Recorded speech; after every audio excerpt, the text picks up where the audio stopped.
دی تھی اماں نے جو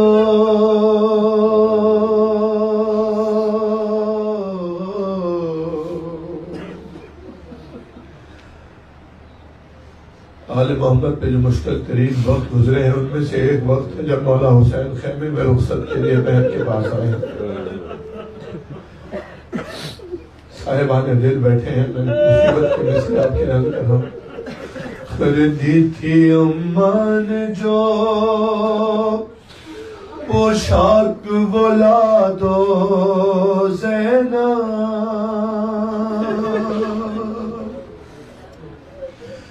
دی تھی اماں نے جو پوشاک بلا دو زینب، اپنے ہاتھوں سے کفن مجھ کو پہنا دو زینب، اپنے ہاتھوں سے کفن مجھ کو پہنا دو زینب، میرے لاشے کی رہے گی تمہیں پہچان بہن، چاک کر دو میرے کرتے کا گریبان بہن، چاک کر دو میرے کرتے کا گریبان بہن، ارے کوئی لوٹے نہ اسے ایسا بنا دو زینب،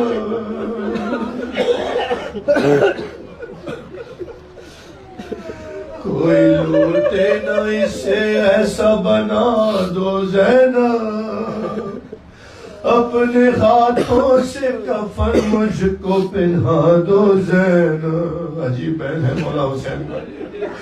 جب سے اکبر گئے، جتنے جوان ہو تمہاری نظر کر رہا ہوں بتائے، جب سے اکبر گئے بینائی بھی آنکھوں کی گئی، لا کے دے دو علی اصغر کی نشانی کوئی، لا کے دے دو علی اصغر کی نشانی کوئی، پرتاب شیر کا آنکھوں سے لگا دو زینب.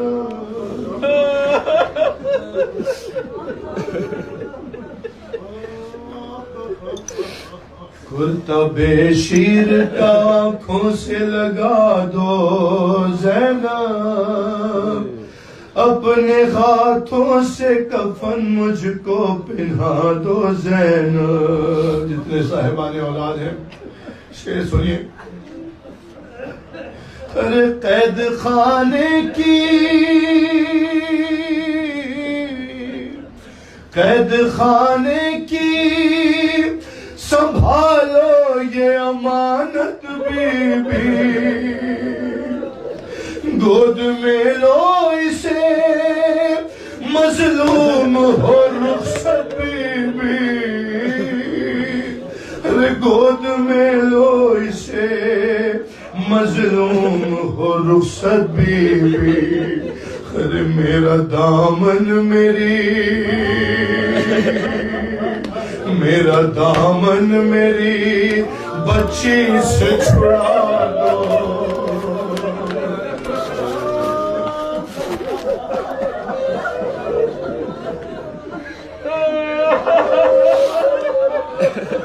میرا دامن میری بچی سے چھڑا دو زینب، اپنے ہاتھوں سے کفن مجھ کو پہنا دو زینب. سنو اور کیا کہا ہوگا مولا حسین نے. ارے سامنے اپنے سکینہ سے اتروا لو گوہر،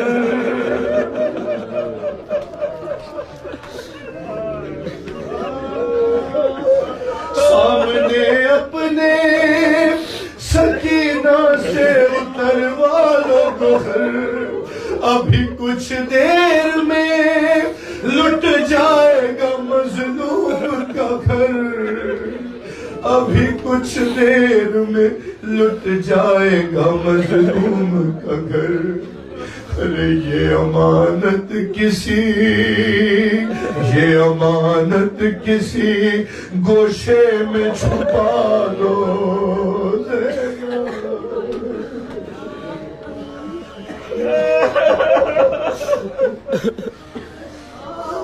یہ امانت کسی گوشے میں چھپا دو زینب. اپنے ہاتھوں سے کفن مجھ کو پہنا دو زینب. آخری بند سن لے، رونے والوں کے لیے کافی ہوگا، ادا کرے میں آپ تک پہنچا دوں.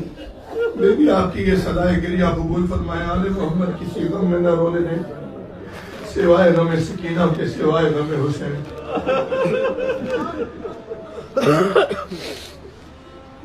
ارے باہر آنے کو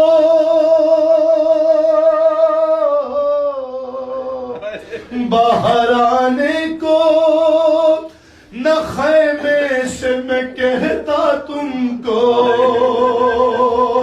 ارے ہوتا پاس تو تکلیف نہ دیتا تم کو. ہوتا پاس تو تکلیف نہ دیتا تم کو. ارے بن کے عباس مجھے زین پہ بٹھا دو.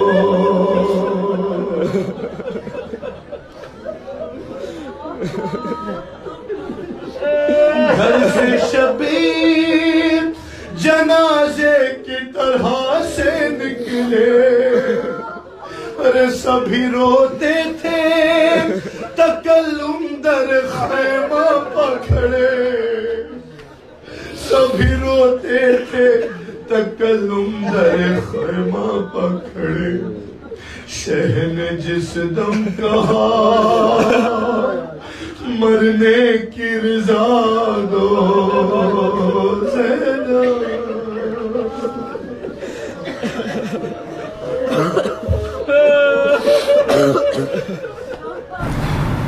رحم اللہ من قرأ الفاتحہ.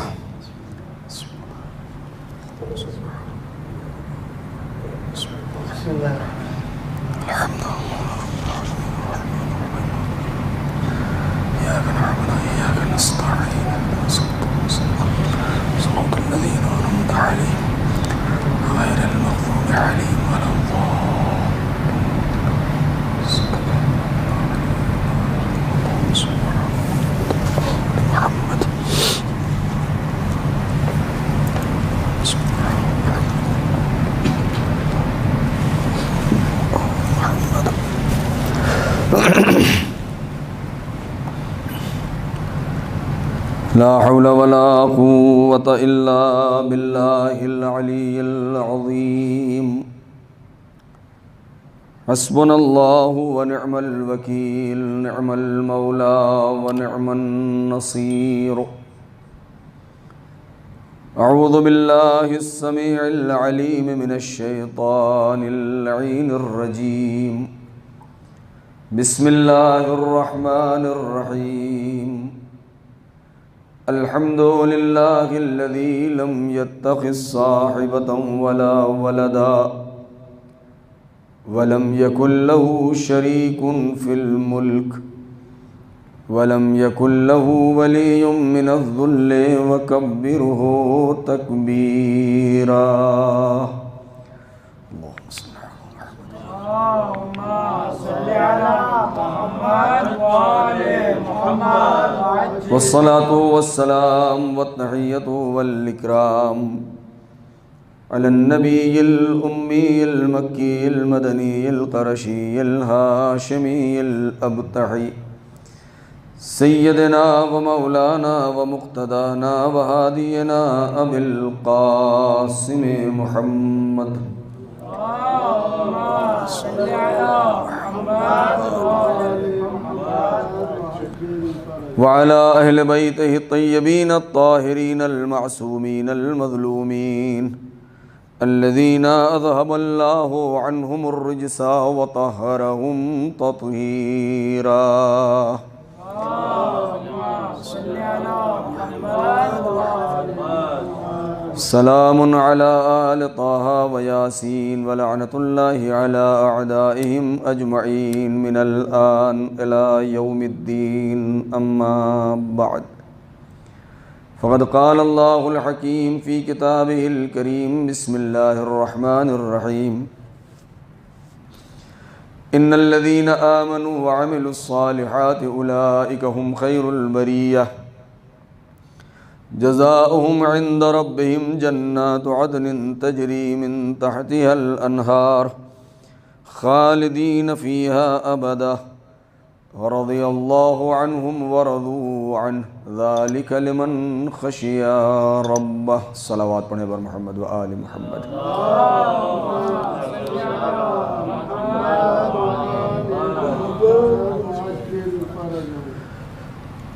عزیزان محترم،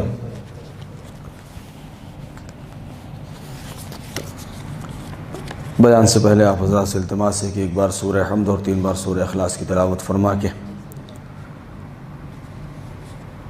یہ مرحومین سید سعید رضا نقوی ابن سردار حسین نقوی، حجن عرفان زہرا نقوی بنت ابن ہادی نقوی، شہپر عباس ابن باقر عباس، سردار حسین نقوی ابن کرار حسین، کنیز فضہ بنت جواد حسین، سید ابن ہادی حسن، سید علی بن ہادی ابن ہادی، سید شفیقہ خاتون بنت تصور حسین اور شہید قاسم سلیمانی و جملہ مومنین و مومنات کی روح کو ایصال فرما دیں۔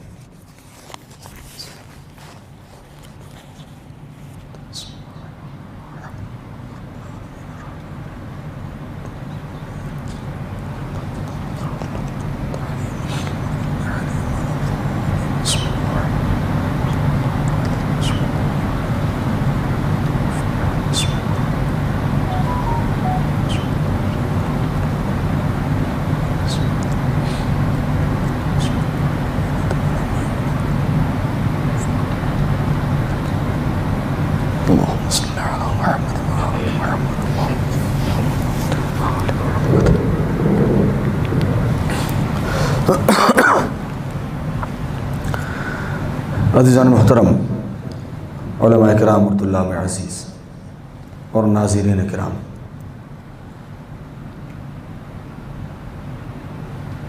قرآن مجید کے بہت ہی مشہور اور معروف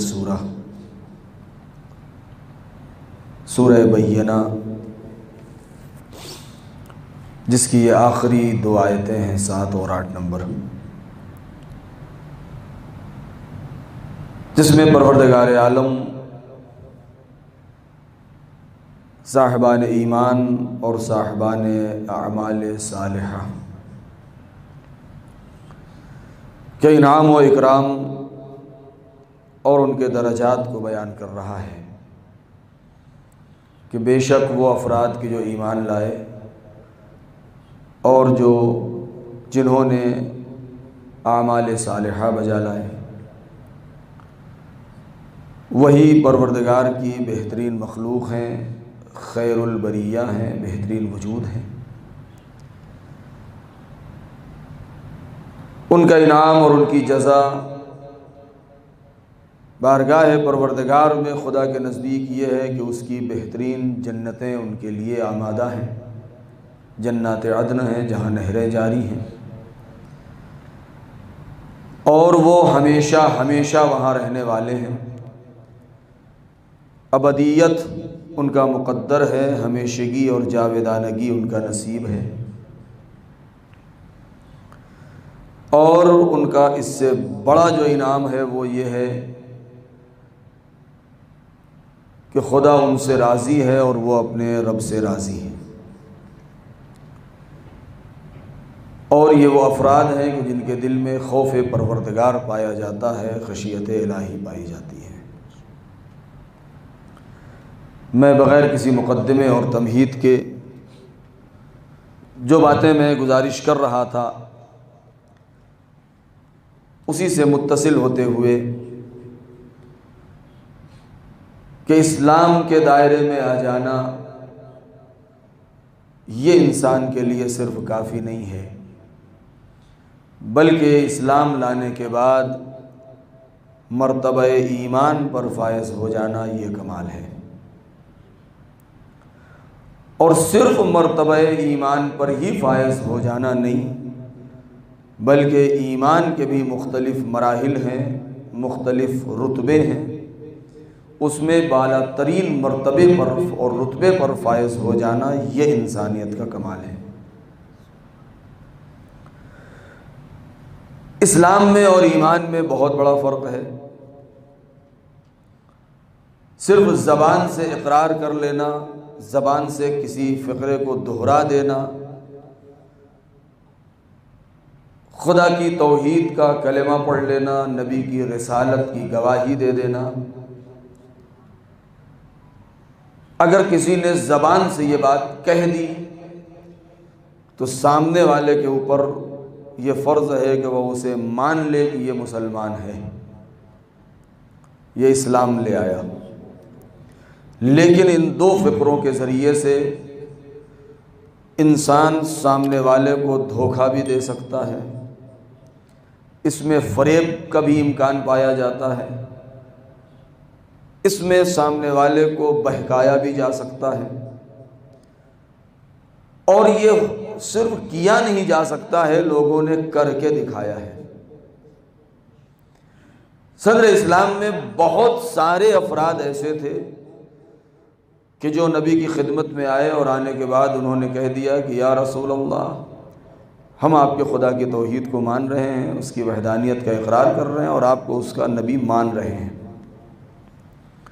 اور انہوں نے کہہ دیا لا الہ الا اللہ محمد رسول اللہ۔ اب جب انہوں نے اپنی زبان سے کہہ دیا، شہادتین پڑھ لیا، کلمہ طیبہ اور کلمہ رسالت اپنی زبان پر جاری کر لیا، تو اب مسلمانوں کا یہ فرض ہے اور ان کی ذمہ داری ہے کہ اس چیز کو مان لیں۔ اور شاید یہی وجہ ہے کہ بہت بڑا طبقہ اصحاب کا وہ ہے کہ جو ان کے معیار کے اعتبار سے، جنہیں وہ اصحاب کہتے ہیں یا صحابی کہتے ہیں، کیونکہ اصحاب اور صحابی ہونے کا معیار بھی مختلف ہے، اس کا میزان بھی الگ ہے۔ ہمارے ہاں صحابی ہونے کا معیار کچھ ہے، ہر انسان کو ہم صحابی نہیں کہہ سکتے، جو بھی نبی کے بزم میں آ گیا، جو بھی نبی سے مصافحہ کر لیا، جس نے بھی نبی کو دیکھ لیا، ہر کسی کو ہم صحابی نہیں کہہ سکتے ہیں، اس لیے کہ صحابی ہونے کے کچھ معیار ہیں، اس کا کچھ ملاک ہے، اس کا کچھ ترازو ہے، کچھ پیمانہ ہے، اس کا کچھ میٹر ہے کہ ہم جس کے ذریعے سے ناپ سکیں، دیکھ سکیں، بیان کر سکیں، سمجھ سکیں کہ یہ صحابیت کے اس معیار کے اوپر پورا اتر رہا ہے یا نہیں۔ ورنہ اگر اس کو توسیع دے دی جائے اور اس کو وسعت دے دیا جائے تو کہ جو بہت سارے مسلمانوں نے جو ایک معیار رکھا ہے صحابیت کا، کہ اگر اسی معیار کے اوپر دیکھا جائے تو مکہ مدینے کا کوئی فرد ایسا نہیں بچے گا، یمن اور شام کا، کہ جو یہ صحابی نہ بن جائے۔ اور شاید یہی وجہ ہے کہ اس صحابیت کے معیار کو مورخین نے اور محدثین نے اتنا گرا دیا۔ دیکھیں، اس میں ہماری کوئی غلطی نہیں ہے، خود مورخین نے، محدثین نے صحابیت کے معیار کو اتنا گرا دیا کہ جس کی وجہ سے خود صحابی بدنام ہو گئے، خود صحابیت بدنام ہو گئی۔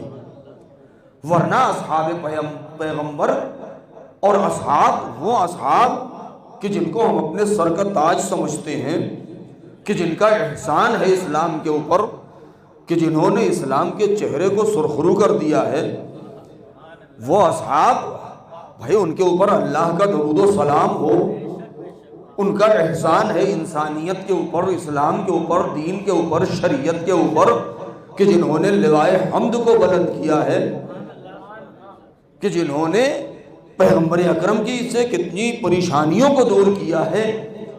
لہذا کچھ تو معیار ہونا چاہیے صحابیت کا، ورنہ جس معیار کے تحت صحابیت کو بیان کیا جاتا ہے، اور صحابیت کو بیان کرنے کے بعد کہ جس نے بھی نبی کو دیکھ لیا وہ ان کا صحابی ہو گیا، اگر کسی نے دیکھ لیا ہے تو دیکھنے والے تو نہ معلوم کتنے ہیں۔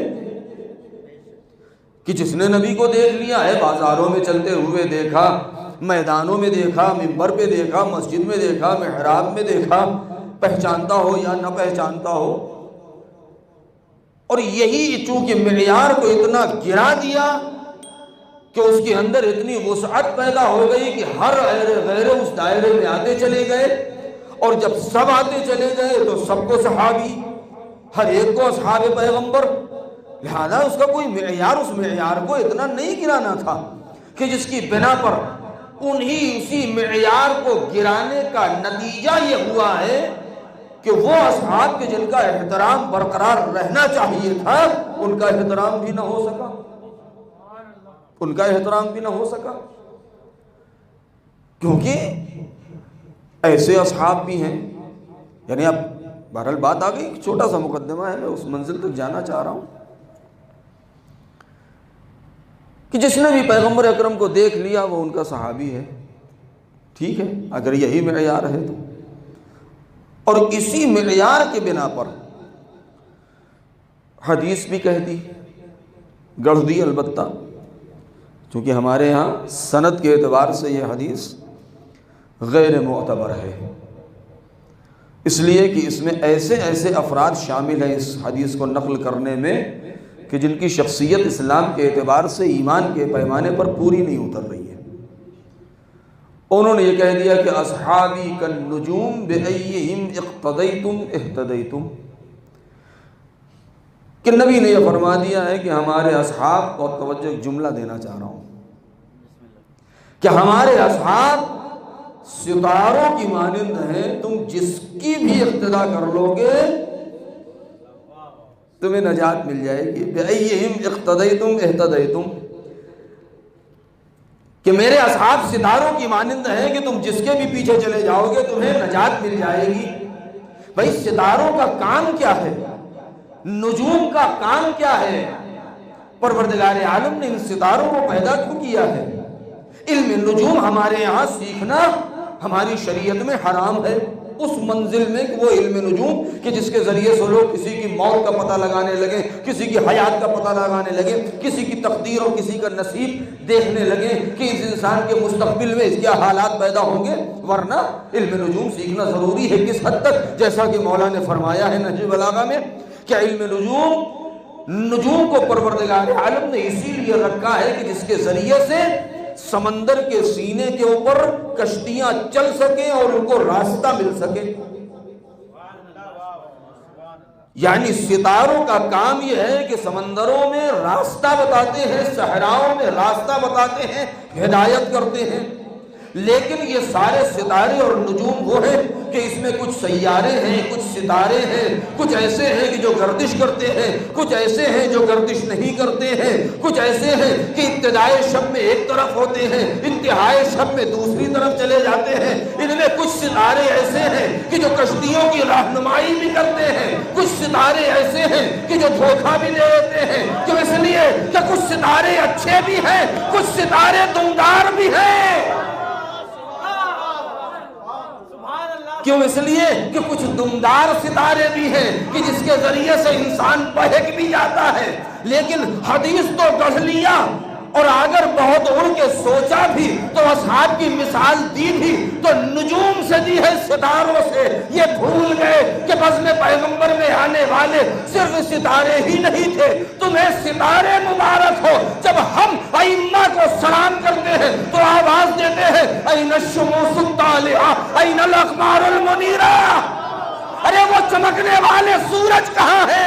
وہ روشنی دینے والے چاند کہاں ہیں؟ صلوات پڑھیں بر محمد و آل محمد.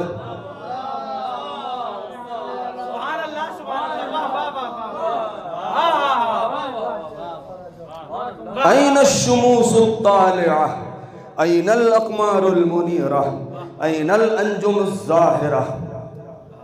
وہ چمکنے والے سورج، شموس الطالعہ، طلوع ہونے والے وہ سورج. لہذا بات یہ چل رہی تھی کہ ایمان اسلام زبان سے اقرار کر لیا، دائرہ اسلام میں آ گئے. اب ان کے خلاف تلوار اٹھانا جائز نہیں ہے. یعنی اگر کفر اور اسلام کی جنگ ہو تو، ورنہ جنگ تو یوں بھی نہیں ہونی چاہیے. اور اسلام نے ابتدائی جنگ کی ہی نہیں ہے، کیونکہ پیغمبر اکرم کی جتنی جنگیں ہیں وہ سب کے سب ڈیفنس میں ہے، دفاع میں ہے. مولا علی نے جو جنگ کی ہے وہ سب دفاع میں کیا ہے. ورنہ مولا علی ان کی شان کے خلاف تھا.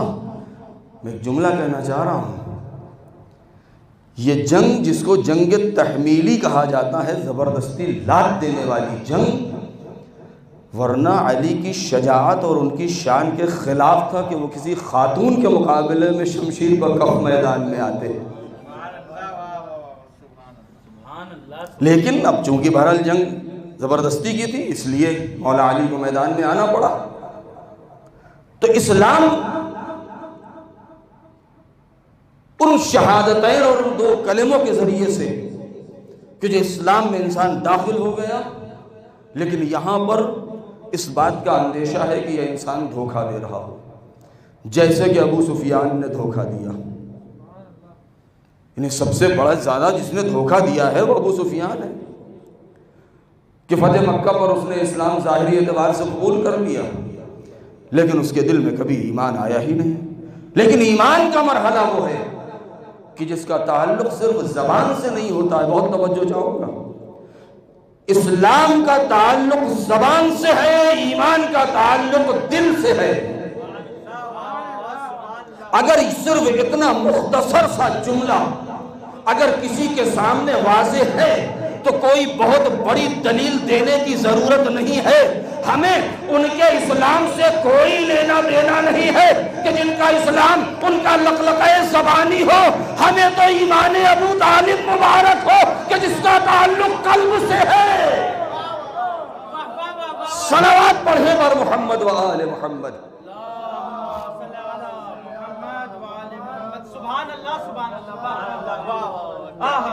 کتنے لوگوں نے ظاہری اعتبار سے کلمہ پڑھا ہے اور کیسے کیسے دھوکے باز لوگ نکلے ہیں جنہوں نے فراڈ کیا ہے، دھوکہ دیا ہے، فریب کیا ہے اور نفاق اپنے دل میں رکھے رہے ہیں پوری زندگی.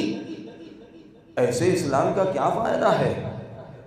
ایسے ایمان کا قصیدہ پڑھا جائے کہ جس نے اپنی آغوش میں رسالت کو پالا، امامت کو پالا، ولایت کی تربیت کی ہے، ولایت کو اپنی آغوش میں کھلایا ہے. کہ جو وہ صنم قدوں کے ماہر پجاری کہ جو پوری زندگی صنم کے سامنے، بتوں کے سامنے سجدہ ریز ہوتے رہے، آخر میں کلمہ پڑھ کر کے ظاہری اعتبار سے دل میں نفاق رکھ کر کے کلمہ پڑھ لیا ہے تو وہ سب سے بڑے مسلمان ہو گئے. لیکن جس نے اسلام کو اپنی آغوش میں پالا ہے، دیکھیں یہ مورخین کا یہ دھوکہ اور خیانت نہیں ہے تو اور کیا ہے. میں اس وادی میں زیادہ دیر آپ کو مصروف نہیں رکھنا چاہتا. جو بات میں عرض کرنا چاہ رہا تھا اور وہ یہ ہے کہ پیغمبر اکرم نے اپنے بعد جو اپنے جانشین بتائے ہیں، جناب جابر بن عبداللہ انصاری سے جو روایت ہے کہ جس میں آپ نے اپنے بعد 12 اماموں کے نام بتائے ہیں کہ دیکھو میرے بعد میرے جانشین علی ہیں، ان کے بعد حسن ہیں، ان کے بعد حسین ہیں، اور یہاں تک کہ آخری امام تک ایک ایک کر کے نام نبی نے بتایا ہے. کوئی شک یا کوئی ابہام یا کوئی اجمال ایسا نہیں ہے کہ جس کی بنا پر مسلمان کہیں کہ ہم کو یہ پتہ نہیں ہے اور فلاں ہے اور ایسا ہے اور ویسا ہے اور کیسا ہے اور جیسا ہے. ایسی کوئی بات ہی نہیں ہے. یہ سارے اس طریقے کے جو الفاظ ہیں یہ سب مورخین کی خیانتوں کا نتیجہ ہے کہ جو انہوں نے لکھا ہے. ورنہ پیغمبر، میں جس موضوع جس نقطے تک جانا چاہ رہا ہوں کہ پیغمبر اکرم نے شاید یہی وجہ تھی کہ اسی اختلاف سے امت کو بچانے کے لیے پیغمبر اکرم نے ابتدائی مرحلے میں ہی اس قطب کا اعلان کر دیا، اس نقطۂ مرکزی کا کہ امت اب بھٹکنے نہ پائے. یہی وجہ ہے کہ اسلام کا جب ظاہری اعتبار سے پہلا دن تھا تو اسی دن نبی نے، ابھی قرآن پورا نازل نہیں ہوا، ابھی سارے احکام نہیں آئے، ابھی آیات الہی کا نزول نہیں ہوا ہے، لیکن اس پہلے ہی دن کہ جب حکم ملا ہے وَانذِرْ عَشِيرَتَكَ الْأَقْرَبِينَ، اے حبیب اپنے قریبی رشتہ داروں کو آتش جہنم سے ڈرائیے، میرا پیغام پہنچائیے، میری توحید پہنچائیے، اپنی رسالت کا اقرار لیجئے۔ تو نبی نے جب پہلا دن تھا تو اسی دن جہاں توحید کا اعلان کیا اور رسالت کا اعلان کیا ہے تو امامت کو تشنا نہیں چھوڑ دیا، علی کو اٹھا کر کے ان کی خلافت کا، وصایت کا، وزارت کا، ولایت کا اعلان کر کے یہ بتا دیا ہے کہ اسلام کا پہلا دن ہے جس کی بنیاد اتحاد کے اوپر ہے، اختلاف کے اوپر نہیں ہے۔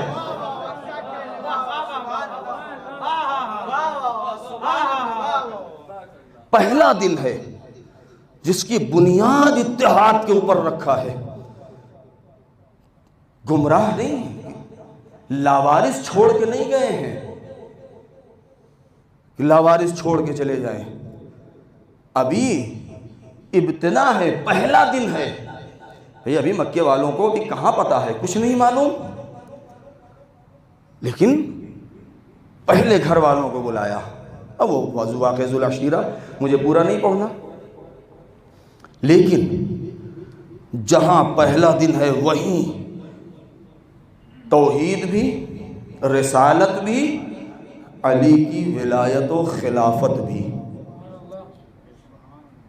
اب جب پورے 23 سال یا کم سے کم 20 سال، یعنی اگر واقع ذو العشیرہ کو ہم 3 سال کے بعد مانے جیسا کہ مورخین نے لکھا ہے، تو 20 سال پہلے نبی نے علی کی ولایت کا اعلان کر دیا، اور اس پورے 20 سال میں قدم قدم پر بار بار اعلان کرتے رہ گئے،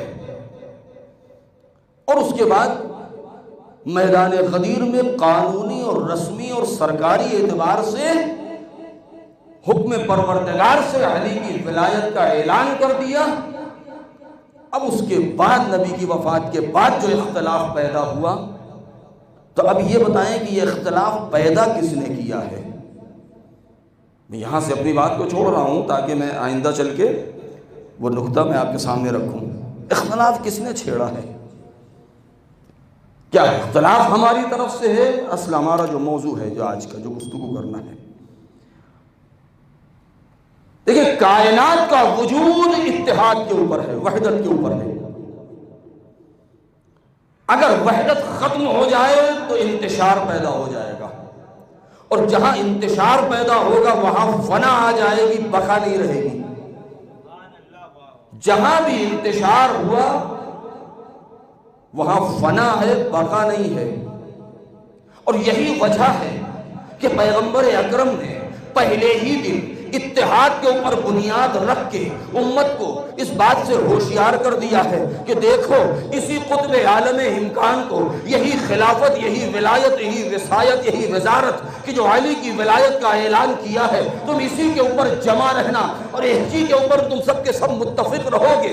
اگر کبھی اختلاف نہیں کرو گے تو تمہارے اندر کبھی انتشار نہیں ہوگا، اگر انتشار نہیں ہوگا تمہیں کبھی فنا نہیں ہوگی، تمہیں ہمیشہ باقی رہنا ہے۔ لہذا امت نے، اور جن کے دل میں، جن کے زبان کے اوپر صرف اسلام تھا، جن کے دلوں میں ایمان اترا نہیں تھا، انہوں نے یہی علی کی ذات کو لے کر کے اختلاف کرنا شروع کیا ہے۔ اب اس اختلاف کا نتیجہ یہ ہے کہ جو بھی علی کی خلافت کو نہیں مان رہے ہیں بلا فصل، اس کا مطلب یہ ہے کہ وہ اسلام کو ختم کرنا چاہتے ہیں، وہ دین کو ختم کرنا چاہتے ہیں، وہ انتشار پیدا کرنا چاہتے ہیں، وہ اسلام اور انسانیت کو فنا کرنا چاہتے ہیں،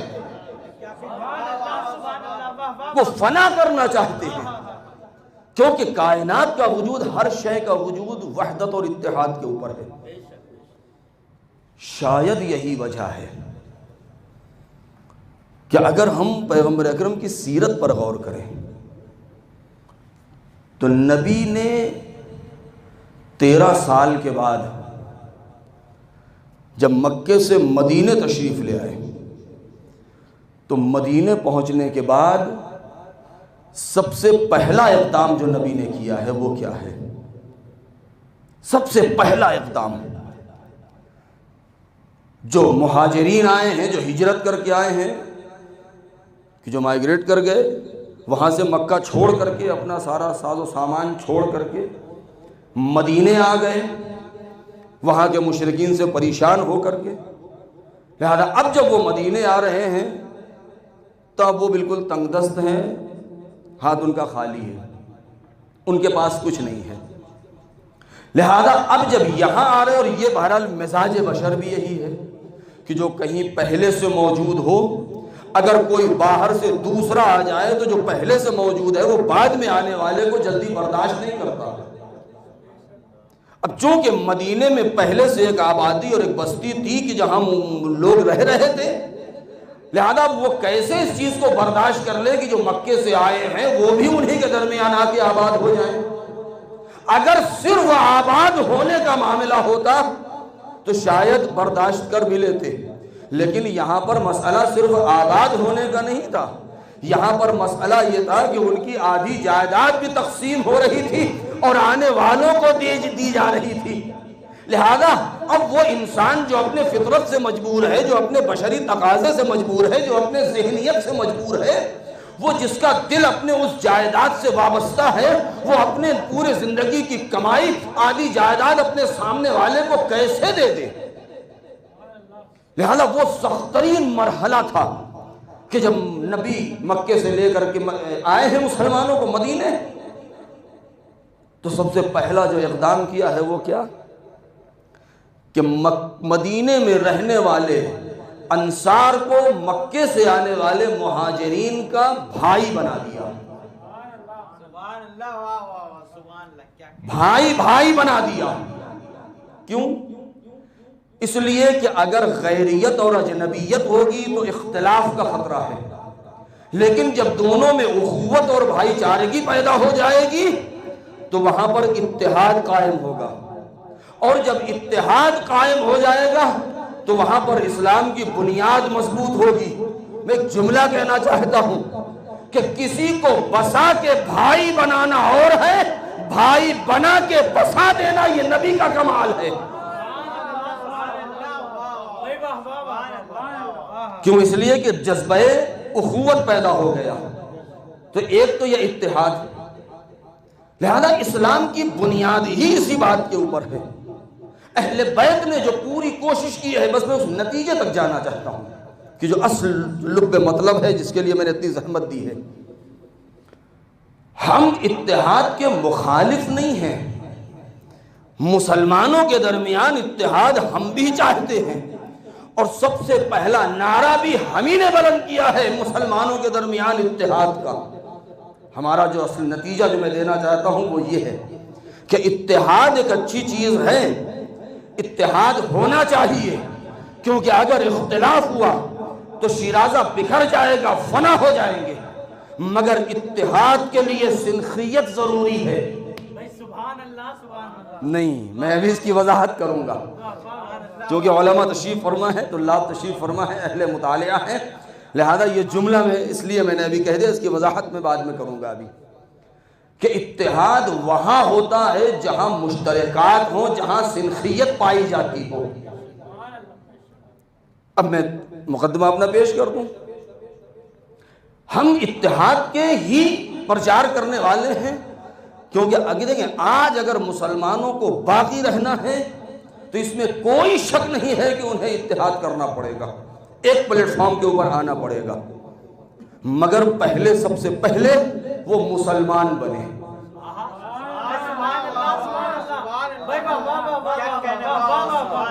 اس لیے کہ مسلمان ہوں گے تب مسلمانوں کے درمیان اتحاد ہوگا۔ دوسری بات یہ ہے کہ مسلمان اگر ہیں تو پھر مومن بنے، جب تک مومن نہیں بنیں گے تب تک اتحاد ممکن نہیں ہوگا۔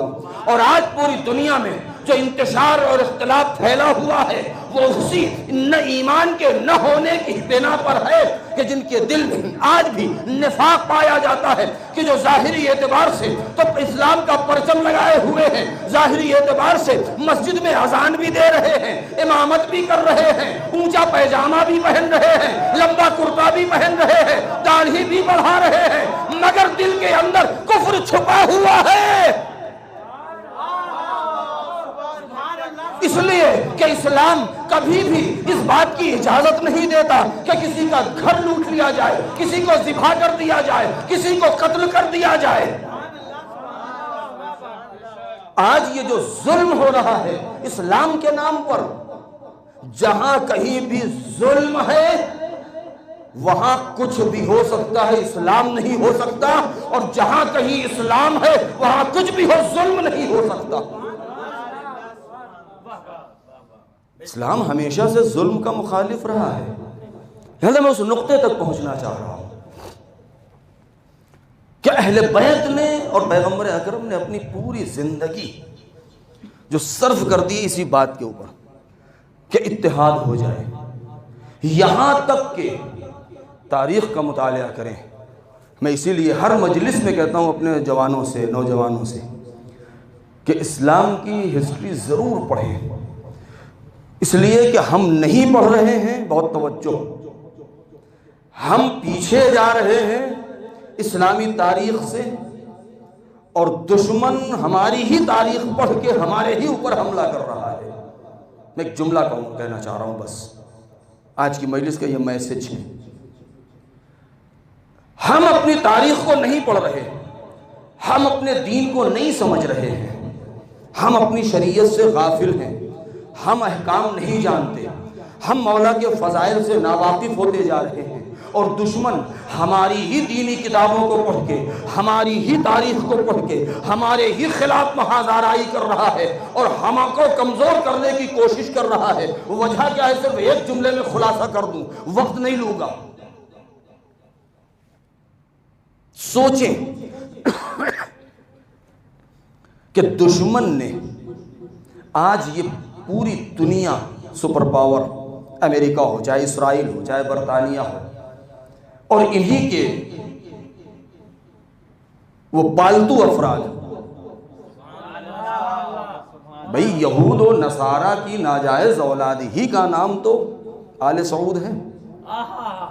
سبحان اللہ، سبحان اللہ، واہ واہ واہ واہ۔ آل یہود، یہود و نصارہ انہی کی ناجائز اولاد ہے یہ، اس لیے کہ آل سعود کی تاریخ پڑھیں تو سمجھ میں آ جائے گا، اس میں کوئی چھپانے والی بات نہیں ہے۔ لہذا اگر ہم تاریخ پڑھیں تو پیغمبر اکرم، بلکہ میں جملہ کہہ دوں پھر میں اپنی بات آگے کر دوں، کہ ہم نے ابھی کربلا کو سمجھا نہیں ہے، ہم نے ابھی سیرت ائمہ کو سمجھا نہیں ہے۔ آج یہ ہمارے ہی در میں بہت توجہ چاہوں گا میں، کیونکہ دیکھیے مجلس میں اگر یہ چیزیں بیان نہیں ہوں گی کہ جس کے ذریعے سے جوانوں کے اندر بصیرت پیدا ہو، کیونکہ ہمارا کام یہ ہے کہ فرش اعضا پر ہم حسینی کردار ڈھالیں، ہم اصحاب حسینی کو سمجھیں۔ آج ہمارے ہی منبر کو غلط استعمال کیا جا رہا ہے، جاہل خطیبوں اور ذاکروں کو اسی منبر پر بلا کے ہماری ہی واقعات کربلا اور واقعات تاریخی میں تحریف کر کے، ہماری ہی آیات کی تفسیر میں تحریف کر کے، ہمارے ہی نوحوں کو غلط طریقے سے پیش کر کے، ہمارے ہی مرثیوں کو غلط انداز میں بیان کر کے، مصائب کربلا کو برے طریقے سے غلط انداز سے تحریف کر کے جو پیش کیا جا رہا ہے، یہ انجمن کو انجمن سے لڑایا جا رہا ہے، ذاکر کو ذاکر کے مقابلے میں کھڑا کیا جا رہا ہے، فرش اعضا کو فرش اعضا کے مقابلے میں، ایک امام باڑے کو دوسرے امام باڑے کے مقابلے میں، ایک نوحہ خان کو دوسرے نوحہ خان کے مقابلے میں۔ سوچیں کہ اس کا رشتہ کہاں سے مل رہا ہے، سوچیں کہ اس کا رشتہ کہاں سے مل رہا ہے۔ میں نے بہت جو زحمت دی ہے آپ کو صرف اس نتیجے کے لیے کہ یہ حق ادا ہونا ضروری ہے۔ اگر آج ہم نے تاریخ نہ پڑھا ہمارے جوانوں نے تو کل بہت بہت پچھتانا پڑے گا، اور ایسا نقصان ہوگا کہ جس کی بھرپائی ہونا مشکل ہے۔ آج یہ ہمارے ہی خطیبوں کو کیوں بہکایا جا رہا ہے اور جاہل افراد کو بعنوان خطیب منبر پر بھیجا جا رہا ہے؟ ہمارے نوحوں میں تحریف کیوں کی جا رہی ہے؟ ہمارے مرضیوں کو غلط طریقے سے کیوں پیش کیا جا رہا ہے، فضائل میں الٹ پھیر کیوں کیا جا رہا ہے؟ کوئی انسان ہے کہ جو ایسا بیان کرتا ہے کہ جو اہل بیت کے فضیلت کو گھٹا رہا ہے، تو کوئی ایسا ہے جو اسے الوہیت کی منزل تک لے کے جا رہا ہے۔ آخر یہ ماجرا کیا ہے؟ یہ سارا ماجرا اتنا ہے کہ یہی ہمارا منبر ہے، یہی فرش عزا ہے، یہی مجلس ہے، یہی ماتم ہے، یہی عزا خانہ ہے، یہی علم ہے، یہی تابوت ہے جو اتحاد کا مرکز ہے اور اتحاد کا درس دے رہا ہے۔ نہیں، یہی میدان کربلا ہے، یہ اسرائیلیوں کا نتیجہ ہے، یہ یہودیوں نے نتیجہ پیش کیا ہے کہ جب ان کے سامنے اس کانفرنس میں یہ بات رکھی گئی کہ آخر شیعہ قوم جو اتنا کم ہے، مختصر سے ہیں، ان کے اندر اتنی طاقت آئی کہاں سے کہ ان کو قتل بھی کیا جا رہا ہے، ان کے گھروں کو جلایا بھی جا رہا ہے، ان کو بہکایا بھی جا رہا ہے، مگر آج بھی دنیا میں سب سے زیادہ باعزت ہیں، سب سے زیادہ مضبوط ہیں، نہ یہ قتل سے ڈرتے ہیں، نہ جل جانے سے ڈرتے ہیں، نہ گھر کے لٹ جانے سے ڈرتے ہیں۔ آخر وجہ کیا ہے؟ ان کو یہ عزت ملی کہاں سے ہے؟ تو جواب میں یہودیوں نے یہ فیصلہ دیا ہے۔ بہت توجہ، دسمبر 1982 کا یہ واقعہ ہے، تل ابیب میں، اسرائیل کے کیپٹل میں جو کانفرنس ہوئی تھی کہ جس میں 300 مقالات پیش کیے گئے تھے، دنیا کے بڑے بڑے اسکالر آئے تھے جنہوں نے یہ نتیجہ دیا تھا کہ ایک ہی جملے میں، 2 جملے میں وہ نتیجہ دیا تھا کہ 2 ہی چیزیں 3 چیزیں ان کے پاس ایسی ہیں کہ جس کی بنا پر اس شیعہ قوم کا آج تک کوئی کچھ بگاڑ نہ سکا، اور جب تک یہ تینوں چیزیں شامل ہیں تب تک دنیا ان کا کچھ بگاڑ نہ سکے گی۔ وہ 3 چیزیں کون ہیں؟ پہلی چیز یہ ہے کہ ان کے یہاں ایک عقیدہ پایا جاتا ہے اور وہ ہے عقیدہ مہدویت۔ بہت توجہ، اور وہ ہے عقیدہ مہدویت، اور عقیدہ مہدویت یہ ہے کہ یہ اس بات کا عقیدہ رکھتے ہیں کہ ان کا ایک وارث ہے، پردہ غیب میں ہے، اس لیے کہ یہ اپنے کو لاوارث نہیں سمجھتے۔ بگڑتے وہ بچے ہیں جو لاوارث ہوتے ہیں، بگڑتے وہ بچے ہیں جو لاوارث ہوتے ہیں، جن کے سر پر کسی کا ہاتھ نہیں ہوتا۔ یہ اپنے وارث ہے، یہ اپنے کو لاوارث نہیں سمجھتے، بلکہ ان کا عقیدہ یہ ہے کہ ان کا وارث ہے جو موجود ہے، جن کی نگاہیں ان کے تعاقب میں ہیں اور جن کا ہاتھ ان کے سروں کے اوپر ہے۔ لہذا سب سے پہلا کام ہمیں یہ کرنا ہوگا کہ ان کے درمیان سے عقیدہ مہدویت کو متزلزل کرنا ہوگا۔ دوسری چیز یہ ہے کہ ان کی قوم کے اندر کچھ ایسی شخصیتیں ہوتی ہیں کہ جو دنیا میں سب سے زیادہ قابل ہوتی ہیں، جن کو مرجعیت کا مقام حاصل ہوتا ہے، اور یہ ان کے ہر جوان کا، ہر بچے کا، ہر عورت مرد کا ہاتھ اس مرجع کے دامن سے متصل ہوتا ہے۔ لہذا یہ اپنی طاقت وہاں سے لیتے ہیں، حکم وہاں سے لیتے ہیں۔ بہت توجہ، اور تیسری چیز یہ ہے کہ اس قوم کے ہاں ایک نگاہ مخصوص پائی جاتی ہے، اور وہ سرخ نگاہ ہے، اور ایک میدان ہے جس کا نام ہے میدان کربلا، اور ان کے ہر انسان کی وہ سرخ نگاہیں میدان کربلا پہ متمرکز ہیں۔ اگر ہم انہیں کمزور کرنا چاہیں تو ہمیں انہی تینوں چیزوں کو خراب کرنا ہوگا، ان کی وہ سرخ نگاہیں میدان کربلا سے ہٹانا پڑیں گی۔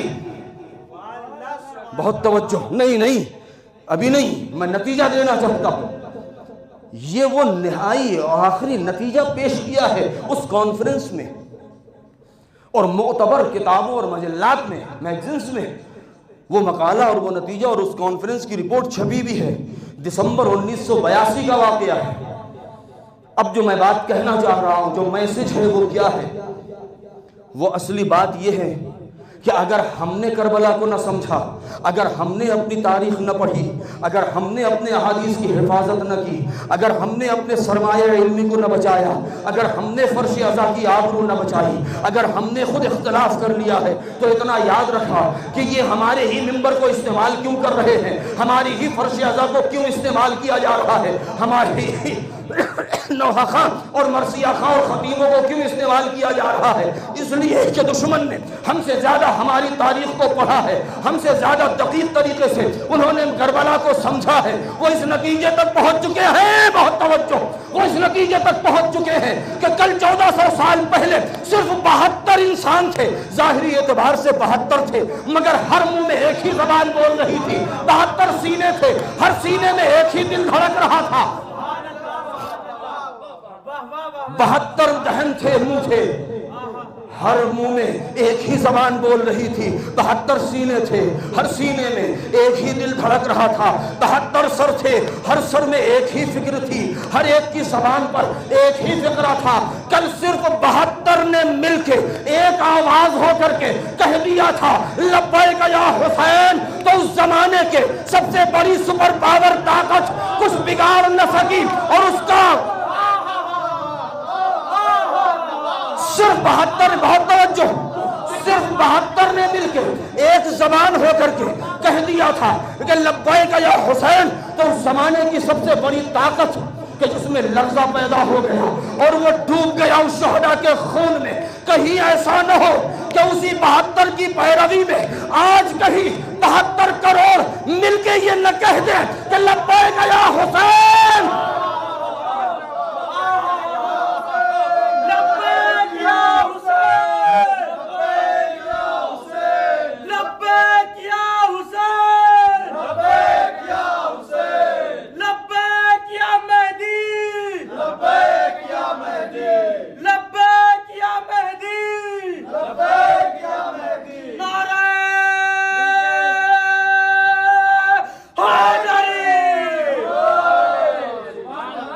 کل صرف 72 نے کہا تھا تو اتنا بڑا انقلاب آ گیا، کہیں آج 72 کروڑ نے اگر ایک ساتھ کہہ دیا تو ہماری حکومت کا کیا ہوگا؟ انقلاب کربلا دوبارہ زندہ ہو جائے گا۔ کل 72 کا مقابلہ نہ ہو سکا تو آج 72 کروڑ کا مقابلہ کیسے ہوگا؟ یہی وجہ ہے کہ ہمارے درمیان اختلاف پیدا کرنے کی کوشش کی جا رہی ہے، لہذا ہوشیار رہنے کی ضرورت ہے۔ یہ ایک میسج تھا۔ اب میں بات کو ختم کرنا چاہتا ہوں، جو میں نے بات چھوڑی ہے۔ دیکھیے، دیکھنا یہ ہے کہ یہ اختلاف شروع کہاں سے ہوا ہے، اختلاف کس نے شروع کیا ہے۔ میں نے جملہ کہا تھا کہ اتحاد وہاں ہو سکتا ہے کہ جہاں سنخیت پائی جاتی ہو، جہاں یکجہتی پائی جاتی ہو، جہاں مشترکات پائے جاتے ہیں۔ تعجب اسی بات کے اوپر ہے کہ جب سب کا خدا ایک ہے، سب کا رسول ایک ہے، کتاب بھی ایک ہے، کعبہ بھی ایک ہے، قبلہ بھی ایک ہے، احکام بھی ایک ہے، جب سب کے سر ایک ہی طرف جھک رہے ہیں تو دل الگ الگ طرف کیوں جھک رہے ہیں؟ جبکہ نبی نے، بہت توجہ، جبکہ نبی نے جہاں سر کا قبلہ معین کیا تھا وہی دل کا قبلہ بھی معین کیا تھا۔ جہاں یہ کہا تھا کہ تمہاری نماز قبول نہیں اگر کعبے کی طرف منہ کر کے نماز نہیں پڑھو گے، تو جہاں یہ کہا تھا کہ الکعبۃ قبلتی، یہ کہو کہ کعبہ ہمارا قبلہ ہے، تو وہیں پر مولا علی کے بارے میں فرمایا یا علی انتا بمنزلۃ الکعبہ، اے علی تمہارا مقام کعبے کے جیسا ہے۔ اگر سر کعبے کی طرف جھک رہے ہیں تو دل کو بھی علی کی طرف جھکنا پڑے گا۔ صلوات پڑھیں بر محمد و آل محمد۔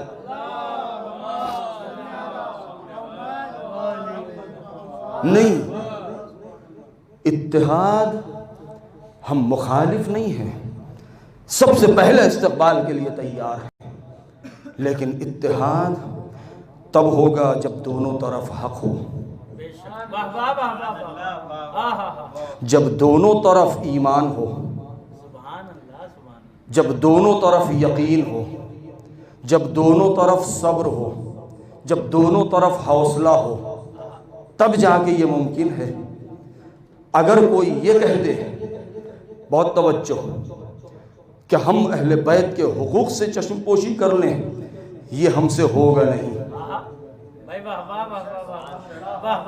ہم علی کو بلا فصل نہ مانیں، یہ ممکن نہیں۔ علی اور رسول کے درمیان فاصلے کے قائل ہو جائیں، یہ ممکن نہیں۔ سیدہ کے حق سے چشم پوشی کر لیں، یہ ممکن نہیں۔ جس کو تم کافر کہتے ہو ہم اس کو، جس کو تم مومن کہتے ہو ہم اس کو مومن کہیں، جس کو تم کافر کہتے ہو ہم اس کو کافر کہیں، یہ ممکن نہیں ہے۔ لہذا ہمیشہ اتحاد وہاں پر ہوگا کہ جہاں پر حقائق آشکار ہو۔ یہ اتحاد اور اختلاف شاید یہی وجہ ہے کہ نبی نے جو مرکز قرار دیا ہے میدان غدیر جب پیغمبر اکرم نے علی کی ولایت کا اعلان کیا ہے غدیر کے منبر پر، کوئی ایک تاریخ بھی، جھوٹی تاریخ بھی یہ بات نقل نہیں کر رہی ہے کہ 1.25 لاکھ کے درمیان سوائے ایک حارث کے کسی نے اعتراض کیا ہو۔ 1,20,000 کا مجمع تھا، سوائے ایک حارث کے، اور اس کے اوپر عذاب نازل ہو گیا، سأل سائل بعذاب واقع، کہ اس نے عذاب کا سوال کر لیا، آسمان سے پتھر گرا، اس کا خاتمہ ہو گیا، جو ایک اعتراض کرنے والا تھا وہ بھی ختم ہو گیا۔ یہ 1.25 لاکھ کا مجمع، کسی نے کوئی اعتراض نہیں کیا۔ اب آپ یہ بتائیں کہ غدیر کا کیا مقابلہ ہے کسی دوسری چیز سے، کہ غدیر کی بنیاد ہی اتحاد کے اوپر ہے، اور اسی کے مقابلے میں سقیفہ کو لے آئے کہ جہاں 1.25 لاکھ نہیں تھے، بہت توجہ، جہاں 1.25 لاکھ نہیں تھے، مختصر تھے، مگر ابھی کسی کا اعلان بھی نہیں ہوا اور اختلاف پہلے ہی شروع ہو گیا۔ اوس والے کہہ رہے ہیں کہ امیر ہمارا ہوگا، خزرج والے کہہ رہے ہیں کہ امیر ہمارا ہوگا۔ ارے ہماری جانیں قربان، علی علی رسول علی کی ولایت کا اعلان کر رہے ہیں، باہر والے بھی مان رہے ہیں، گھر والے بھی مان رہے ہیں، لیکن یہاں سقیفہ کا اختلاف صرف دوستوں تک ہی محدود نہیں ہے۔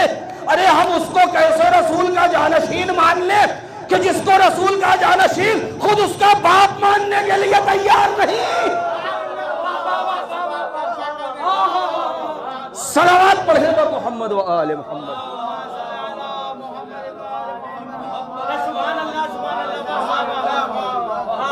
غیر کو تو چھوڑیں، خود اپنے گھر کا اپنا باپ اپنے دلارے بیٹے کی جانشینی اور خلافت ماننے کے لیے تیار نہیں ہے، اور کہہ بھی دیا بھئی تم کس خوشی میں، تم کو کس لیے، کچھ تو ہنر ہونا چاہیے۔ بھائی کوئی قلم کا جوہر دکھاتے، کسی میدان میں کھڑے رہے ہوتے، صحیح، کچھ تو بھائی کم سے کم مال ہی لٹایا ہوتا، زخم کھایا ہوتا، زخم نہیں کھا سکتے تھے، درد ہوتا ہے، زخم لگایا ہوتا، کچھ تو کیا ہوتا۔ کس بنا پر تم کو بنا دیا؟ کہوں میں بڑا تھا، بڑے تھے بھائی، تمہارے بڑائی کا معیار کیا ہے؟ کس بات پہ بڑے تھے؟ اگر تم عمر کے اعتبار سے بڑے تھے تو تمہیں پہلے میرے پاس آنا چاہیے تھا، اس لیے کہ میں عمر میں تم سے پہلے موجود ہوں، تم سے بڑا ہوں، تمہارا باپ ہوں۔ اور اگر علم و فضل و کمال میں معیار ہے تو اس دنیا میں علی موجود ہے، علی کو ہونا چاہیے۔ تمہارا نمبر تو کسی اعتبار سے آتا ہی نہیں تھا۔ صلوات پڑھے بر محمد و آل محمد۔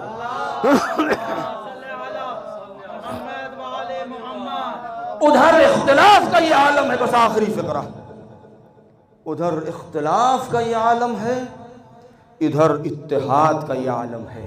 اگر حق اور باطل، اگر ولی خدا، اولیاء خدا اور طاغوت زمانہ کو پہچاننا ہو تو اسی چیز سے پہچان لے، جہاں اختلاف ہی اختلاف ہو وہاں طاغوت ہی طاغوت ہیں، وہاں ظلم ہی ظلم ہے، وہاں باطل ہی باطل ہے، اور جہاں اتحاد ہی اتحاد ہو وہاں حق ہی حق ہے، ولایت ہی ولایت ہے، صبر ہی صبر ہے، شجاعت ہی شجاعت ہے، صداقت ہی صداقت ہے، طہارت ہی طہارت ہے۔ یہی فرق ہے، یہی وجہ ہے کہ طاغوت کا پورا سلسلہ دیکھ ڈالیے، چاہے بنی امیہ کا سلسلہ ہو، چاہے بنی عباس کا سلسلہ ہو، چاہے خلافت عثمانی کا سلسلہ ہو جو ترکی تک چلی ہے، یہ کوئی سا بھی سلسلہ دیکھ لیں، ادھر کا اختلاف دیکھ لیں، ادھر کا اتحاد دیکھ لیں۔ ادھر کے اختلاف کا عالم یہ ہے کہ ایک ہے جو دوسری کی بات کو ماننے کے لیے تیار نہیں ہے، بیٹا باپ کو قتل کر رہا ہے، باپ بیٹے کو زندان میں ڈال رہا ہے۔ ایک وہ ہے کہ جو علویوں کی جائیداد کو واپس کر رہا ہے، دوسرا آتا ہے چھین لیتا ہے، کوئی کسی کو زندان میں ڈالتا ہے، دوسرا حاکم آتا ہے آزاد کر دیتا ہے، کوئی کسی کو قید بنا دیتا ہے، کوئی کسی کا گھر جلا دیتا ہے، کوئی حق مانگنے جاتا ہے اور یہ کہتا ہے کہ آپ کے والد نے یہ کہا تھا، تو جواب یہ ملتا ہے کہ وہ میرے باپ کا معاملہ تھا، اس کا مجھ سے کیا مطلب ہے۔ کیا مطلب ہے اور کیا تعلق ہے. لہذا یہ پورا سلسلہ بنی امیہ آپ دیکھتے چلے جائیں, پورا سلسلہ بنی عباس دیکھتے چلے جائیں. منصور نے کوئی بات کہی ہے, متوکل ماننے کے لیے تیار نہیں. متوکل نے کوئی بات کہی ہے, معتز ماننے کے لیے تیار نہیں. معتز نے کوئی بات کہی ہے, منتصر ماننے کے لیے تیار نہیں ہے. متوکل کی کوئی بات ہے, معتصم ماننے کے لیے تیار نہیں ہے. یعنی یہ پورا سلسلہ ہے کہ جہاں اتنا زیادہ اختلاف ہے کہ ایک حکومت آئی, اس نے اپنا سسٹم بنایا, دوسری حکومت آئی, اس کا سسٹم باطل ہو گیا, اس نے اپنے اعتبار سے حکومت چلائی, اور ایک کی بات کی ضمانت دوسرا لے ہی نہیں رہا ہے. لیکن جہاں ولایت ہی ولایت ہے, جہاں طہارت ہی طہارت ہے, وہاں کے اتحاد کا معاملہ ہی ہے کہ 1 سال 2 سال نہیں, 250 سال گزر چکے ہیں. 1 2 نہیں, 14 کے 14 ہیں, مگر ہر کہہ رہا ہے میں نے کہا ہے, میں محمد ہوں, میرے باپ نے کہا ہے, سمجھ لو میں نے کہا ہے, دوسرے نے کہا سمجھ لو چوتھے نے کہا, چوتھے نے کہا سمجھ لو 12ویں نے کہا. ایک طرف اختلاف ہی اختلاف ہے, ایک طرف اتحاد ہی اتحاد ہے. ایک صلوات پڑھیں بر محمد و آل محمد.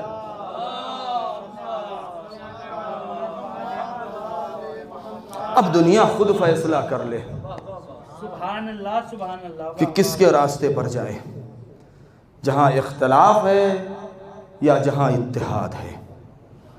یہی وجہ ہے کہ اگر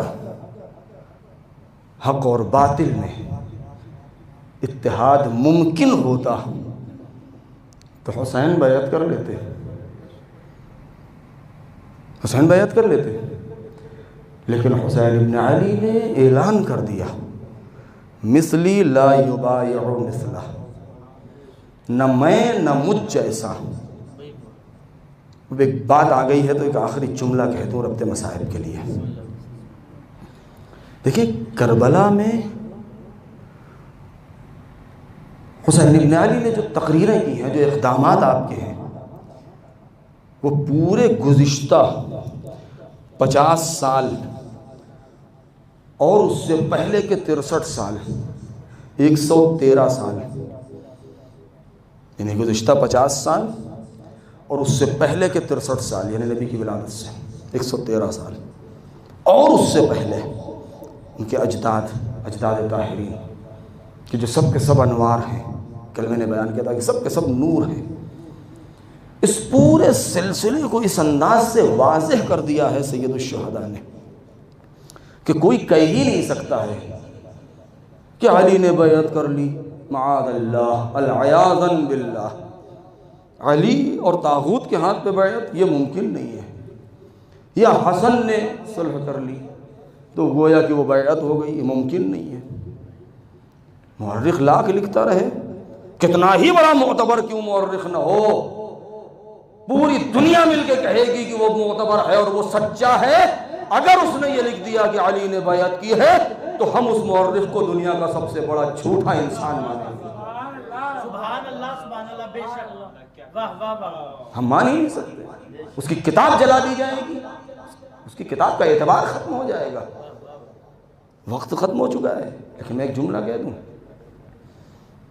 جرداخ, آپ سب نے اس کا نام سنا ہے.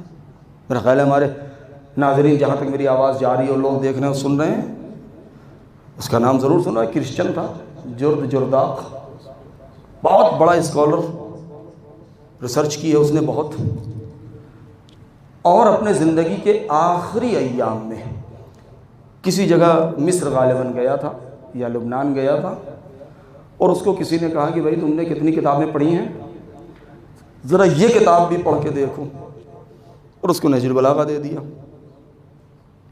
اس نے نہج البلاغہ پڑھا, اور پڑھنے کے بعد حیرت میں کہ میری عمر ضائع ہو گئی, کاش کہ یہ مجھے پہلے مل گئی, کیونکہ وہ گوہر اور وہ جوہر کہ جو یحس میں مل رہا ہے وہ کہیں نہیں ہے.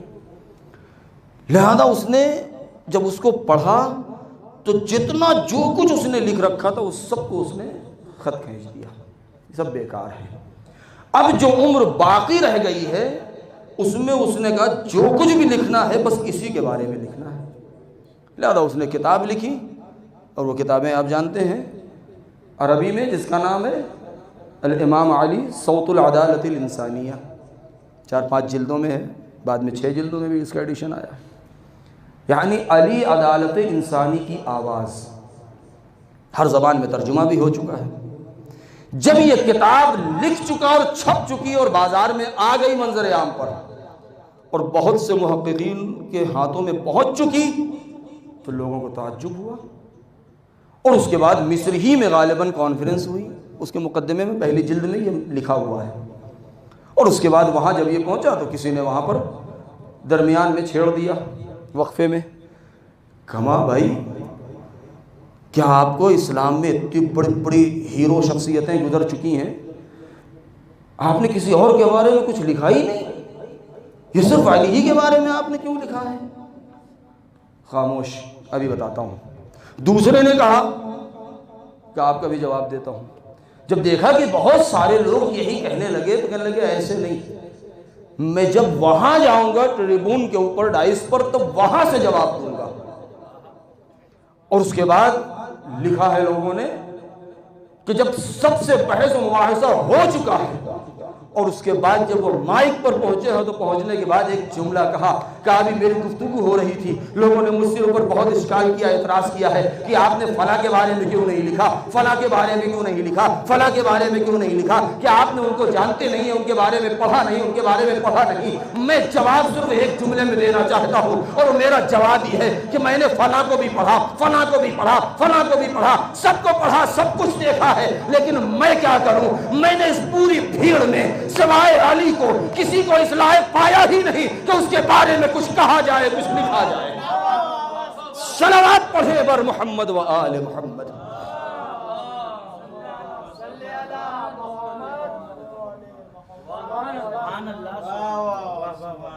ایسی ذات حسین ابن علی،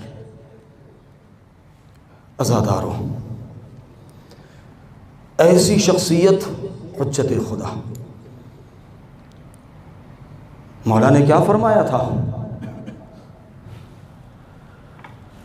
اپنے اصحاب سے اور راستے میں جو لوگ تھے ملے تھے، بہت سے قافلے، بہت سے لوگ امام سے کربلا پہنچنے سے پہلے راستے میں ملاقات ہوئی تھی، کچھ لوگ امام کے ساتھ شامل ہو گئے تھے اور کچھ شامل نہیں ہوئے تھے، چلے گئے تھے اپنے راستے۔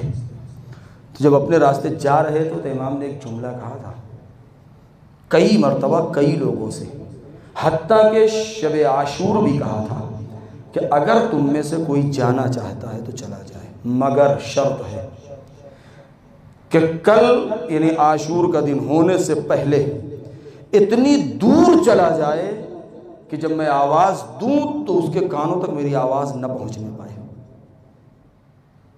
امام نے یہ شرط لگائی تھی۔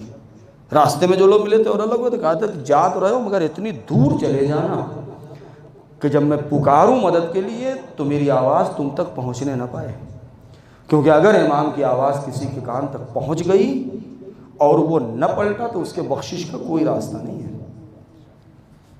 اس کے بخشش کا کوئی راستہ نہیں ہے۔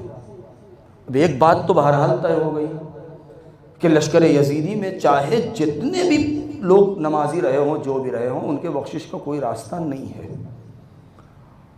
تعجب اسی بات کے اوپر ہے کہ مورخین انہیں بھی مسلمان لکھ دے رہے ہیں اسی معیار کی بنا پر کہ جس معیار کی بنا پر لوگ اصحاب لکھ دے رہے ہیں۔ لہذا حسین ابن علی جو حجت خدا ہیں صرف 72 کو لے کے میدان کربلا میں، بس عزاداروں، مصیبتوں کا سلسلہ، مصیبت کا سلسلہ تو مدینے سے ہی شروع ہو گیا تھا، کیوں؟ اس لیے کہ عزیز وطن حسین کو چھوڑنا پڑا۔ مکے آئے، مکے کو حج کو عمرے سے بدلنا پڑا۔ میں ایک جملہ یہاں پر کہہ کے بات ختم کروں۔ زیارت دعا ہم اور آپ پڑھتے ہیں ہر سال 9 ذی الحج کو، دعائے عرفہ۔ یہ دعائے عرفہ منسوب ہے امام حسین علیہ السلام سے کہ حج کے ایام میں 9 ذی الحج کو امام میدان عرفات میں تھے، آپ کا ہاتھ آسمان کی طرف تھا، دعا پڑھ رہے تھے سر آسمان کی طرف۔ راوی کہتا ہے کہ میں نے دیکھا کہ حسین اس طریقے سے رو رہے تھے اور گریہ کر رہے تھے اور آپ کی آنکھ سے آنسو اس طریقے سے بہہ رہے تھے جیسے کسی نے مشک کا دہانہ کھول دیا ہو، اور حسین رو رو کے بارگاہ پروردگار میں مناجات کر رہے تھے، اے میرے جوانوں دعا پڑھو، ایک بار اس کا ٹرانسلیشن ضرور ہو، ایک بار اس کا ترجمہ ضرور پڑھو۔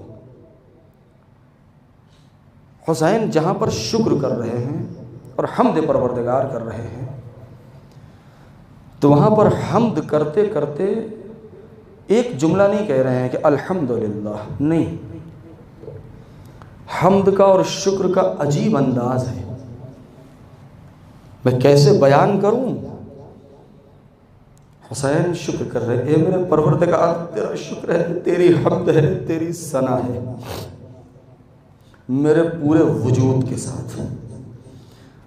پھر اس کے بعد اپنے بدن کے اعضاء کا نام لیتے ہیں، اے میرے پروردگار تیرا شکر ہے، تیری حمد ہے میرے سینے کے ذریعے، میرے بازوؤں کے ذریعے، میرے سر کے ذریعے، میرے گلے کے ذریعے، میری زبان کے ذریعے، میرے آنکھوں کے ذریعے، میری پلکوں کے ذریعے، میری ہڈیوں کے ذریعے، میری پسلیوں کے ذریعے، میرے کھال کے ذریعے، میرے عصب، میرے قصب، میرے مخ، میرے مغز، ایک ایک بدن کے اعضاء کا نام حسین لے رہے ہیں۔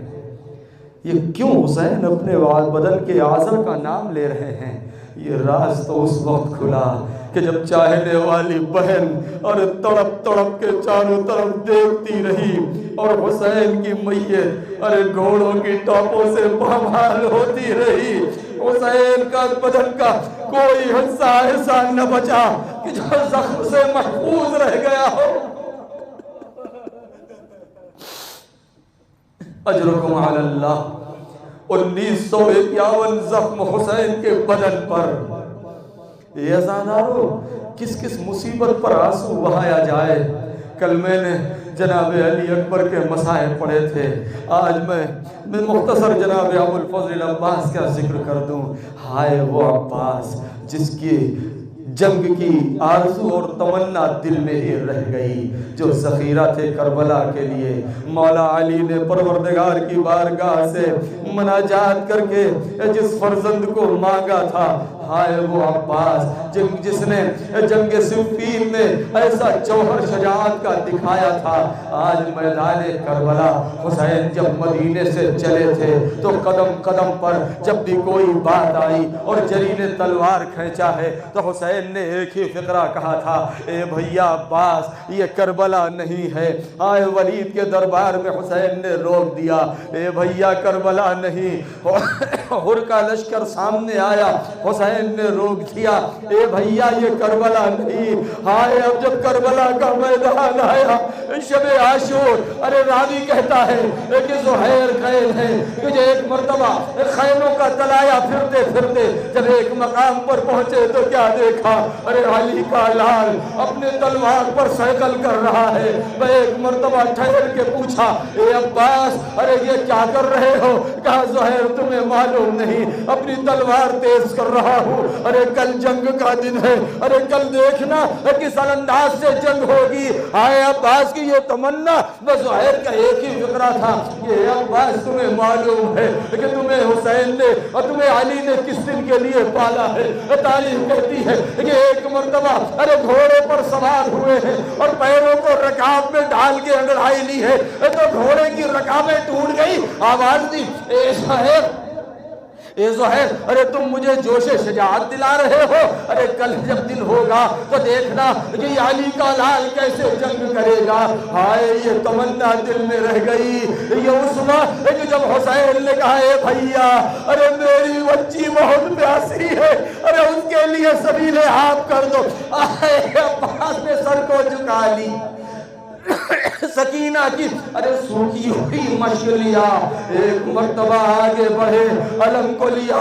بس میں وہ آخری فقرہ آپ کے حوالے کرنا چاہتا ہوں لیکن جب ایک مرتبہ ارے حسین کا یہ بھائی ارے نہر علقمہ پہ پہنچا ہے تو مشق اتنی سوکھی تھی کہ اس کو پانی میں ڈال دیا، اپنے راہوار سے کہا اے میرے حسب باوفا، ارے تو بھی بہت پیاسا ہے، تو پانی پی لے، لیکن گھوڑے نے پانی نہ پیا۔ عجب نہیں، اپنی زبان بے زبانی سے کہا اے میرے مولا، ارے میرے بھی سینے میں دل ہے، ارے میں بھی جانتا ہوں اے مولا اگر آپ نے بچوں کی صدائے اللہ تک سنی ہے، ارے میں نے بھی سنی ہے، آئے سکینہ پیاسی ہے، آئے مولا پیاسے ہے، میں کیسے پانی پی لوں؟ آئے وہ وقت بھی آیا کہ جب عباس پانی بھر کے چلے ہیں اور ایک مرتبہ مشک سکینہ پر تیر لگا، بازو قلم ہو چکے ہیں، ارے جری نے راہوار موڑ دیا، حسین نے کمر تھام لی، اے بھائیا ارے تمہارے مرنے سے میری کمر ٹوٹ گئی، اجرکم علی اللہ۔ اے عزادارو، بس آخری فقرہ، ارے حسین چلے ہیں اور عباس کے سرحانے پہنچے، وصیتیں ہوئی، ارے بھائیا نے کہا اے آقا ارے میری میت کو خیمے میں نہ لے جائیے گا۔ حسین گئے، ارے عباس کے بالی سے اٹھے، دونوں شانوں کو اٹھایا، ارے خیمے کی طرف چلے، ارے سکینہ سمجھ رہی ہے ارے چچا پانی لے کے آ رہے ہیں۔ اب جو خیمے کے دروازے پر پہنچے تو کیا دیکھا، علم خون سے رنگین ہے، چچا کے کٹے ہوئے بازو ہے، ارے سکینہ تڑپنے لگی، اے بابا ارے میرا چچا کہاں ہے؟ ارے مولا نے فرمایا اے میری لال، ارے تیرا چچا نہر کنارے سو رہا ہے۔ یہی تو وہ موقع تھا کہ جو کربلا سے کوفے اور کوفے سے شام تک جب بھی سکینہ کو تماچے لگے ہر مرتبہ ارے بلک کے کہتی تھی اے چچا اے چچا ارے مجھے بچا لیجئے، ظالم بہت تماچے مار رہا۔ وَسَيَعْلَمُ الَّذِينَ ظَلَمُوا أَيَّ مُنْقَلَبٍ يَنْقَلِبُونَ أَلَا لَعْنَةُ اللَّهِ عَلَى الْقَوْمِ الظَّالِمِينَ۔ الہی بحق الزہرہ وَأَبِيهَا وَبَعْلِهَا وَبَنِيهَا وَسِرِّ الْمُسْتَوْدَعِ فِيهَا۔